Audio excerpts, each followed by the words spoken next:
सभापति महोदय, Please start. Please start. Please, it's done.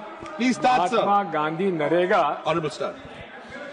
का नाम बदलने का You उनका start, sir. जो You start. औचित्य है समझ में नहीं आया, लेकिन यदि आप समझेंगे तो इसके पीछे इनकी विचारधारा है। इनकी विचारधारा पूरे तौर पर महात्मा गांधी के ग्राम स्वराज की विचारधारा के विपरीत है। और ग्राम स्वराज की कल्पना उन्होंने जो की थी, उसको महात्मा गांधी नरेगा के अंतर्गत माननीय सोनिया गांधी जी के प्रस्ताव पर हमारे यूपीए सरकार ने नरेगा हम लोगों ने स्थापित की और उसके माध्यम से डिमांड ड्रिवन, जिनको अधिकार दिया, किनको अधिकार दिया? मजदूरों को।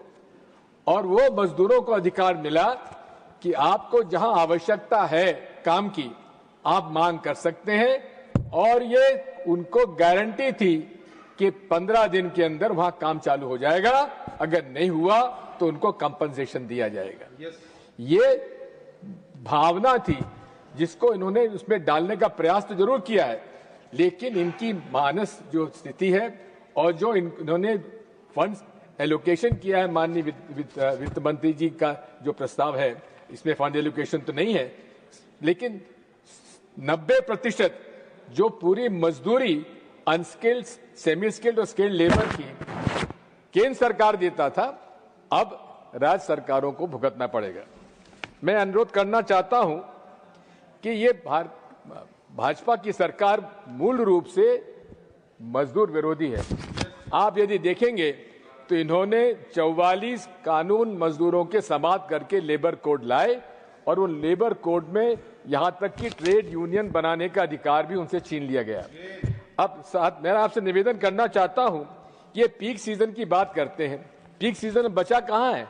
जहां हमारी कटाई और उसकी हार्वेस्टिंग होती है, उसे सब मशीनों से होने लगी, वैसे ही मजदूरों को काम कम मिलने लगा।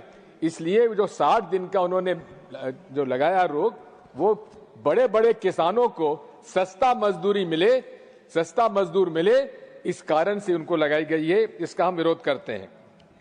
मैं आपसे निवेदन करना चाहता हूं कि मिनिमम वेजेस एक्ट को लागू करना चाहिए और मिनिमम वेजेस एक्ट को लागू करके जो हमारा जो सूचांक है, कंज्यूमर प्राइस इंडेक्स है, कंज्यूमर प्राइस इंडेक्स के साथ मिनिमम गारंटी हमारे मिनिमम वेजेस एक्ट को लगाना चाहिए। ये मेरी आपसे प्रस्तावना है। मैं आपसे ये भी कहना चाहता हूं कि आज मजदूर, हमारे कृषि मजदूर 27 करोड़ मजदूर हैं हमारे देश में। और यदि आप देखेंगे कि कोरोना काल में जो शहरों में भी काम करते थे, वो अब गांव में बढ़े हैं। और इसके पास जो आंकड़े हैं 2017-18 से लेकर 2024-25 में लगभग 7 करोड़ मजदूर और बढ़े हैं, कृषि मजदूर, यानी कि अब लगभग 30 से 34 करोड़ मजदूर आज वहां काम कर रहे हैं। उनमें से कितने लोगों को नरेगा में काम करने का मौका मिलता है? इसी के साथ साथ महंगाई बढ़ती जा रही है, मजदूर की मजदूरी नहीं बढ़ रही है। यदि आप देखेंगे तो उत्तर प्रदेश में केवल 252 रुपए प्रति दिन का उनको मजदूरी मिलती है। ये अपने आप में आप समझ सकते हैं कि इसको ये तय कब हुई थी। इसी तरह से हर राज्यों में इस बात की दिक्कत आती है। मेरा आपसे अनुरोध है, मंत्री जी यहाँ मौजूद नहीं है, लेकिन मैं आपसे निवेदन करना चाहता हूं कि माइग्रेंट लेबर की यह सबसे बड़ी समस्या है। आपने देखा था जिस प्रकार से प्रवासी हमारा मजदूर आया था कोरोना के समय में, शहरों से निकलकर पैदल चलकर हजारों किलोमीटर चलकर आया था। आज वही हालत हमारे मजदूरों की है। इसलिए आज इस भारतीय जनता पार्टी के राज में सबसे ज्यादा अगर कहीं का नुकसान हुआ है तो मजदूरों का हुआ है। मैं आपसे अनुरोध करना चाहता हूं कि संसदीय समिति ने यहां प्रस्ताव दिया है कि मिनिमम वेजेस को पूरे देश में लागू किया जाना चाहिए और महात्मा गांधी नरेगा में मजदूरों की का जो मिनिमम न्यूनतम आय होना चाहिए लगभग 400 रुपये प्रति दिवस होना चाहिए। लेकिन आज इस बात को कोई उल्लेख इसमें नहीं किया गया है। और इसमें आप देखेंगे कि पूरे देश के जो आपका सेक्शन 22 है, इसमें उल्लेख किया गया, मैं पढ़ना चाहता हूं कि 60% जो है, पहले तो मजदूरी मिलती थी, पूरा केंद्र सरकार देता था, लेकिन उसे घटा के 60% कर दिया। आपने 100 दिन से बढ़ा के 125 दिन का केवल आपने लॉलीपॉप उनको दिया है, लेकिन उसका आपके पास फंड्स अवेलेबल नहीं है। वैसे राज्य सरकारों की हालत खराब है और पूरा ये हमारा हाउस ऑफ स्टेट है, राज्यों का हमारा ये सदन है, लेकिन सबसे ज्यादा कुठाराघात अगर हुआ है तो हमारा प्रदेशों के उनके फंड्स के और बजट के ऊपर आघात हुआ है। माननीय हमारे शिवराज सिंह जी मुख्यमंत्री रहे इतने दिन वहां मध्य प्रदेश में, आज भी यहाँ पर अभी मौजूद नहीं है, लेकिन मैं आपसे कहना चाहता हूं कि उनको खुद को मुसीबत होने वाली है जब गांव में जब जाएंगे, जब मजदूरों के बीच में जाएंगे, किस मुंह से उनके बीच में जाएंगे। मेरा तो ये आपसे अनुरोध है कि इसमें क्या षड्यंत्र है उनके खिलाफ, जिसकी वजह से उनको पहला बिल जो प्रस्तुत करने का मौका दिया है वो आज मजदूरों के खिलाफ दिया गया है, जिसको पता नहीं कैसे पूरा कर पाएंगे। मैं आपसे अनुरोध करना चाहता हूं कि ग्राम सभा ये पूरा जो प्लान है ये टॉप डाउन प्लान बनाया जा रहा है, कन्वर्जेंस करके बनाया जा रहा है। मांग क्या है वहां के गांव के लोग ज्यादा समझेंगे कि दिल्ली में बैठे हुए प्लानिंग कमीशन नीति आयोग के लोग मानेंगे। तो जो हमारी मूल भावना थी ग्राम स्वराज की, उसके खिलाफ ये कानून लाया गया है। मैं आपसे अनुरोध करना चाहता हूं कि इसमें मुझे मौका नहीं मिल पाया था, अमेंडमेंट मैंने दिए हैं। सबसे पहला मेरा अमेंडमेंट था कि इसे विकसित भारत गारंटी रोजगार आजीविका मिशन राम जी को हटाकर चेंज करके वापस महात्मा गांधी विकसित भारत गारंटी रोजगार आजीविका मिशन ग्रामीण लाया जाना चाहिए। ये मेरा पहला अमेंडमेंट था। दूसरा मेरा अमेंडमेंट था कि सेक्शन 4 में के सारे जो काम है जो कि ग्राम सभा को ग्राम पंचायत को लेना चाहिए, उसको डिसेंट्रलाइज प्लानिंग के अंतर्गत मेरा प्रस्ताव था कि restoration of autonomy of the gram panchayat and gram sabha ये वापस इसमें लाना चाहिए।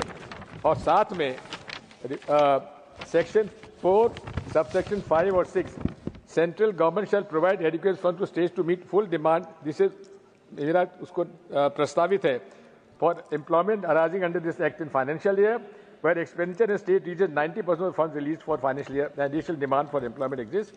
The central government shall, upon this demand being duly certified, make available additional funds so as to ensure uninterrupted implementation of the act. इसी प्रकार से annual budget under this act shall be prepared by the district level by the district program coordinator in consultation with Panchayat Raj institution and shall be based on projected demand for employment and works identified through the planning process.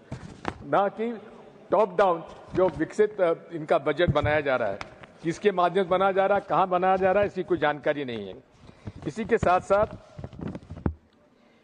मेरा आपसे अनुरोध है कि section 22 का भी sub section 2 में मैंने जो अपने भाषण में अपनी बात कही है उसको रिस्टोर किया जाना चाहिए, जो उन्होंने केंद्र सरकार की राशि कम की गई है। इसी प्रकार से इन्होंने कहा है कि कभी भी समय किसी भी सेक्शन 29 में किसी भी समय ये काम रोक सकते हैं, उसको डिलीट करना चाहिए, जिससे कि उनका पूरा अधिकार जिनके काम का अधिकार है उनको पूरा मिलता रहना चाहिए। मूल भावना माननीय सभापति जी ये है, यदि आप इसको विस्तार से देखेंगे कि ये पूरा कानून केवल हमारी वित्त मंत्री जी के बजट को कैसे बैलेंस किया जाए उसके लिए ये कानून लाया गया है और जल्दबाजी में लाया गया है ताकि इनके बजट के अंदर थोड़ा सा संभावित हो जाए, इनको उसमें समावेश हो जाए। कहने का मेरा मतलब ये है कि अधिकारों राज्यों का अधिकार कम किए जा रहे हैं, पंचायतों के अधिकार कम किए जा रहे हैं, ग्राम स्वराज और ग्राम सभा का अधिकार कम किए जा रहे हैं और पूरे तरीके से केंद्र सरकार ने टॉप डाउन जो इनका जो आज pro corporate, anti farmer, anti किस मारे लेबर इनका विचारधारा है वो इससे परिलक्षित होती है। मैं आपसे इतना ही अनुरोध करना चाहता हूं माननीय सभापति जी कि हम सब विपक्ष के लोगों ने ये अनुरोध किया है, इसको सेलेक्ट कमेटी में सौंप देना चाहिए।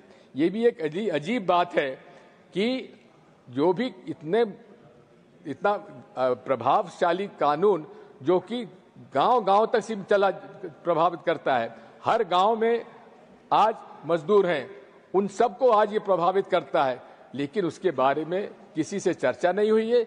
बिना चर्चा के इतना कानून प्रभावित करने वाला उन मजदूरों को जिनकी हालत आज खराब है, जो आज मजदूरी उनको पूरी मिल नहीं पा रही है, मिनिमम वेजेस एक्ट का पालन नहीं हो रहा है, लेबर इंस्पेक्टर्स कोई काम कर नहीं रहे हैं, ऐसे हालात में ये पूरे तरीके से मजदूरों के खिलाफ लाया गया है।